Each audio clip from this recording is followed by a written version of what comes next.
আমার মালে হাত ছাড়া, তুই আমার পুরো টাকা পয়সা ক্লিয়ার করবি, তারপর মালে হাত দিবি। তো তুমি আমার কাকা সুরা মাসাজ করো, কয়টা দিবানি? সমস্যা কি? লিখে রাখো, লিখে রাখো। এই বাকি লেনদেন ক্লিয়ার না করলে তোর সাথে আমি আর মাল বেচা কিনা করবো না। যা তুই যা।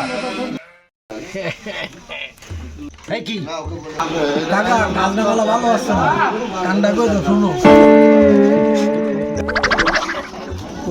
কালকে সন্ধ্যের সময় ওই নিদিরির ওই ফাড়ে ওই চামেলি কাকিমার সাথে চিকনি চামেলি খেলছিল খিদা।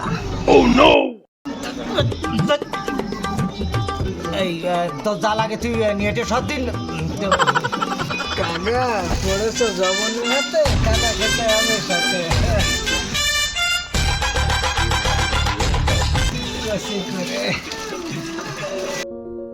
তাহলে কি বুঝলেন বন্ধুরা, কোনো ব্যবসায়িক লোকের চরিত্রহীনতা মানায় না।